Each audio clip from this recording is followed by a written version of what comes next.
నమస్తే రమగారు. నమస్తే జయ. రమగారు, మనము పూజా మందిరంలో దేవుని యొక్క ప్రతిమలు పెట్టుకుంటాం, ఫొటోస్ అని, లేకపోతే చిన్న చిన్న విగ్రహాల రూపంలో పెట్టుకుంటాం. మట్టి విగ్రహాలు, రాగివి, కంచువి అట్లా పెట్టుకుంటాం కదా. వీటికి ఒక ఆర్డర్ ఉంటుందా? అంటే ఫస్ట్ ఈ విగ్రహం పెట్టుకోవాలి, వరుస క్రమం అట్లా ఏమన్నా ఉంటుందా రమగారు? అవన్నీ పర్సనల్ థింగ్స్. కానీ మరి మాకు చాలా సందేహాలు. ఎట్లా? పూజా మందిరాలు ఉండే అలవాటు ఉండాలి, పూజా విధానపు పద్ధతులు ఉండాలి. శైవులు శివారాధన చేసేవాళ్ళు వాళ్ళకు ఒక పద్ధతి, ఓకే, విష్ణువారాధన చేసేవాళ్ళు ఒక పద్ధతి, వాళ్ళదే. లింగధారులు, లింగాయతులు ఇలా కొన్ని పద్ధతులు వేరే, వాళ్ళది వాళ్ళ పద్ధతి. సాధారణంగా ఎవరైనా ఏదో పటాలు పెట్టుకుంటాం, విగ్రహాలు పెట్టుకుంటాం, బొమ్మలు పెట్టుకుంటాం. పాతకాలపు విధానాలు వేరు కదా. ఇప్పుడంతా మనం ఏంటంటే ఒక పూజ గది ఒక చక్కగా పెట్టుకోవటం, మన తాలూకు టేస్ట్, మన భక్తి, మన టేస్ట్, మన అభిరుచి ప్రతిబింబించేలాగానే పూజా మందిరాలు అవి ఇవి ఉంటున్నాయి. అవునవును కదా. ఈ మనం ఎక్కడికి వెళ్తే అక్కడి నుంచి ఓ ప్రతిమ తెచ్చి, ఓ ఫోటో తెచ్చి, మన ఫ్రెండ్స్ ఎవరో వెళ్తే వాళ్ళు కూడా తెచ్చి ఇవన్నీ అనుకుందాం, పెంచుకుంటాం అట్లా. అదే వాళ్ళు ఇచ్చారు పెట్టుకుంటాం. కొన్నాళ్ళు వేయక అది పాత పడుతుంది, మనకే ప్లేస్ చాలదు, తీసేయటానికి భయం వేస్తుంది. ఆఖరికి వేప చెట్టు కూడా వేసేటప్పుడు వేపకొమ్మ, తీసేటప్పుడు అసిరెమ్మ అంటారు.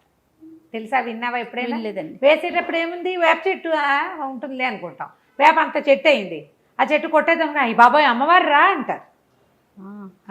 అసిరెమ్మ.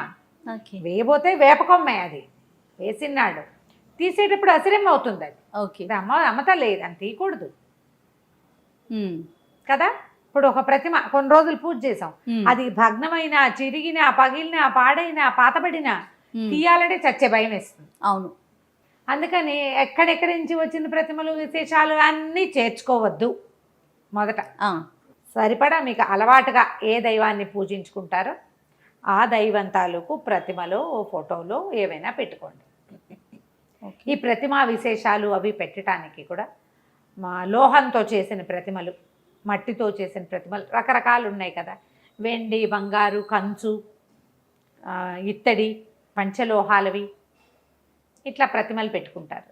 ఈ ప్రతిమ ఇంతకు మించి ఉండకూడదని ఒక పరిమాణం చెప్తారు. ఆ ప్రతిమ కూడా బోల్ ఉండకూడదు, హాలో ఉండకూడదు. హాలోగా ఉన్నది పనికిరాదని కొన్ని చోట్ల చెప్తారు. మనం ఎన్నని ఫాలో అవుతాం? నేను ఒకటి చెప్తా, ఆవిడెవరో అక్కయ్య ఇంకొక చెప్తారు, పెద్దక్కయ్య గారు, ఓ పెద్దమ్మ గారు ఇంకోటి చెప్తారు. వీళ్ళందరికీ మహాగురువు, మనమందరం ఫాలో అయ్యే మహానుభావులు ఇంకొకటి చెప్తారు. నీకొకటి బుద్ధిలో ఇంకొకటి ఉంటుంది, నీకు ఒక ఉత్సాహం ఉంటుంది, వాళ్ళు ఎవరింట్లోనో చూసి వస్తావు, అది పెట్టుకోవాలనిపిస్తుంది. అవును. అప్పుడు ఎవరిని ఫాలో అవ్వాలి తెలియదు, పెట్టుకున్నావు పోనీ. ఇవన్నీ సార్వజనీనమైన సంగతులమ్మా, ఎవరిని ఉద్దేశించినవి కాదు. ఎవరో వస్తారు, నా బొట్టు వాళ్ళే, అదేంటి అది అలా పెట్టుకున్నారు, ఇలా పెట్టుకోకూడదు కదా, ఇలా అవుతాయి అని చెప్తారు. నేనైతే ఎవరింట్లో చెప్పని చెప్తున్నా, మాట వరుస. అలాగే ఏదో తోచక మాట్లాడే వాళ్ళే చెప్పేసరికల్లా ఆ ముందు రోజు, ఆ వెనక రోజు ఏదైనా అయ్యిందనుకో, దాని మీదే లాగుతుంది. ఇది అక్కడికి కనెక్ట్ చేస్తూ ఉంటాం. అవును కదా. అవునండి. ఎప్పుడు కూడా ధర్మ సంబంధమైన వ్యవహారాలు ఒకటి నువ్వు గట్టిగా ఉండు, స్ట్రాంగ్, నా ఇష్టం, నాకు ఇదే ఇష్టం, నేను ఇలాగే చేస్తా, నాకు ఇదే నచ్చింది, నేను ఈ దేవుడినే పూజిస్తా, అది నాకు కృష్ణుడే ఇష్టం, ఇంతెత్తు కృష్ణ ప్రతిమే నేను పెట్టుకుంటా, నీ ఇష్టం. లేదా మా ఇంట్లో ఉంది, మా అమ్మమ్మ చేసింది, అమ్మ చేసింది, లేదా అత్తగారు చేశారు, మేము ఇలాగే పెట్టుకుంటాం, అది కూడా నీ ఇష్టం. రెండో పాయింట్ కాదు, ఒక గురువు గారు వారు ఏది సెలవిస్తే అది పెట్టుకో. ఒక గురువు గారు ఒకటి నువ్వు, రెండోది నీ పురాతనమైన మీ ఇంట్లో పద్ధతి, లేదా ఒక గురూజీ, ఇలా పెట్టుకుని మీరు ఏవైనా పెట్టుకోవచ్చు, ఏ ఆర్డర్లో అయినా పెట్టుకోవచ్చు. సాధారణంగా ఏం చేస్తారు, లక్ష్మీ, సరస్వతి, వినాయకుడు ఉన్న పటం అందరిళ్లలోనూ ఉంటుంది. శ్రీరామ పట్టాభిషేకం అందరిళ్లలోనూ ఉంటుంది. నరసింహస్వామి ఇష్టం, నరసింహస్వామిని పెట్టుకుంటారు. వెంకటేశ్వర స్వామి ఇష్టం, వెంకటేశ్వర స్వామి ప్రతిమ పెట్టుకుంటారు. ప్రతిమ పెట్టుకోకపోతే పటం పెట్టుకుంటాం. మాకు కృష్ణుడు ఇష్టం, మాకు ఒక బుజ్జి కృష్ణుడు. లక్ష్మీదేవి అందరిళ్లలోనూ లక్ష్మీదేవులు, మళ్ళీ వరలక్ష్మి వ్రతాలు, బంగారపు షాపులు వాళ్ళు రండి మీకు అవేవో ఇస్తామని పిలిచి కొన్ని దశాబ్దాలుగా అందరిళ్లలోనూ లక్ష్మీదేవులు ఉంటున్నారు. ప్రతిమలు కొనుక్కుని పెట్టుకుంటారు. పూజ చేయకూడదు, దీనికి హాలో ఉంది, చిల్లు ఉంది, ఏకాండి ప్రతిమ, ఇది రాగిది, వెండిది, ఇత్తడిది, ఏవో ఆలోచిస్తాం. పూర్తిగా మీ మనసు. నేను ఒకటి చెప్తా, మా ఇంట్లో ఇలా కాదండి అంటావు నువ్వు, అవునా? ఖచ్చితంగా. అబ్బాయి బాగా మీరు మీవన్నీ మా మీద ఎందుకు రుద్దుతారు అంటారు ఇంకొకళ్ళు. మీకు కావాల్సినట్టు మీరు పెట్టుకోండి, మాకు కావాల్సినట్టు మేము పెట్టుకుంటాం అని ఇంకా చక్కగా అంటే ఏమంటారంటే, నీ ఇల్లు నీ ఇష్టం, మా ఇల్లు మా ఇష్టం, ఏకవచనాల్లో కూడా వచ్చేస్తారు. ఎలాగైనా జరిగేది. అందుకని నియమం ఏదైనా పెట్టుకునేటప్పుడు భయపడకుండా ఉండే వాటిలలోకి దిగండి. సాధారణంగా వినాయక ప్రతిమలు పెట్టుకుంటారు, ఎందుకనో తెలీదు. మా ఇంట్లో ఆ పెళ్ళప్పుడు ఎవరో ఇంత వినాయకుడిని సిల్వర్ వినాయకుడిని ఇచ్చారు. అదేంటి తమాషాగా మెరిసేది. ఎప్పుడూ ఆయన మా పూజలోనే ఉన్నాడు. మా అమ్మగారు మా సింహాసనం ఉంటుంది మా ఇళ్లలో. సింహాసనం ఉండేసి కుటుంబాలు కొన్ని ఉంటాయి. ఇంత ఇత్తడి సింహాసనం ఉండి అందులో ఒక అన్నపూర్ణ, ఒక వినాయకుడు, ఒక గౌరీదేవి, చిన్న ఎర్రటి రాయి, అదేదో సోనానదో ఎక్కడి నుంచో తెస్తారట, చిట్టి అంత ఎర్రరాయి, ఇవి ఉంటారు. అన్నపూర్ణ గరిట పట్టుకున్న అన్నపూర్ణాదేవి, బియ్య బస్తాల్లో కూడా వేసుకుంటాం అన్నపూర్ణాదేవి. ఈ సింహాసనం ఉంటాయి. కొన్ని చోట్లేమో ఇలాగా ఒక దాంట్లో ఒకటి పెట్టి ఉన్నటువంటి బిద్దెలు, అరివేణాలు అవి ఉంటాయి చూడు, కుండలు, అట్లా దాన్ని ఏదో అంటారు, గుడ్లు ఏమంటారో కరెక్ట్గా దాని పేరు నాకు గుర్తు రావటంలా. ఓ 4 ఉండాలి పూర్ణ కలశాలు. గంగాజలం పెట్టుకుంటారు కొంతమంది. ఇందులో ఇదే కరెక్టు ఇది తప్పు అని ఏమీ లేదు. నేను చెప్పా కదా 3 పాయింట్లు, ఎవరైనా ఇదే చెప్తారు. సింహాసనంలో ఉండి ఆ వినాయకుడు ఉన్నాడా, ఈ తెల్ల వినాయకుడు ఈ వినాయకుడు కాకుండా నేను ఎప్పుడో ఆకుపచ్చ మన జేడు మరకత వినాయకుడు, ఎందుకో ఆయన ఆకర్షించాడు, ఒక చిన్న వినాయకుడిని తెచ్చిపెట్టుకున్నాం. మాకు ఒక పంచాయతనం ఉంది, అందులో గణపతి ఉన్నాడు. ఎంతమంది గణపతులు అయ్యారు? 4 అయ్యారు. మా మందిరం పెద్దది, ఎప్పుడో చూపించాం కదా చెక్క మందిరం. అయితే మొన్న ఎవరో అంతమంది గణపతులు ఉండకూడదుట అన్నారు. ఒక్కళ్ళని తీసి ఇట్లా బయట పెట్టలేకపోయాను జయ నేను. నేను నా సొంత సంగతి ఎందుకు చెప్తున్నానంటే, ఈ విషయంలో ఇలాగే ఉంటుంది. మనసొప్పలేదు నాకు మనసొప్పల. మా అమ్మగారు చాలా ప్రీతిగా ఇచ్చారు ఇది. ఇప్పుడు ఎక్కడ 30 ఏళ్ళైంది మా పెళ్ళైన సంవత్సరం. ఆ సింహాసనంలో ఉన్న ఆ వినాయకుడు, రాతి వినాయకుడు, ఆయన్ని తీబుద్ధిగాల పంచాయతనం మావారు పెట్టుకున్నారు. ఆయన దేవుడు, ఆయన మనం ముట్టుకోకూడదు. నేను తెచ్చుకున్న ఆకుపచ్చ వినాయకుడు అంటే నాకు ఎంతో ఇష్టం. మాకు ఇలా మందిరం లేకుండా గోడకి ఒక చెక్క కొట్టి దాని మీద దేవుళ్ళని పెట్టుకున్న రోజుల నుంచి మా ఇంట్లో ఆ తెల్ల వినాయకుడు ఆ మందిరంలోనే ఉన్నాడు, అక్కడే ఉన్నాడు. దేవుడు ఎక్కడ పూజ చేసుకుంటున్నామో అక్కడ గంధం పెట్టి ఓ బొట్టు పెట్టే అలవాటు. ఏ ఒక్కళ్ళని తీసి పక్కన పెట్టలా, నేను పెట్టబుద్ధి కాలా. నాకు నా మనసే కదా ఇక్కడ ప్రవర్తించింది, నేను వినలేదు ఆ మాట. మా అక్క ఎవరితో వింది, వాళ్ళు చెప్పేస్తే వస్తే అంతమంది వినాయకుడు ఉండకూడదుటే, అంతమంది గణపతి ఒక్కడే ఉండాలి.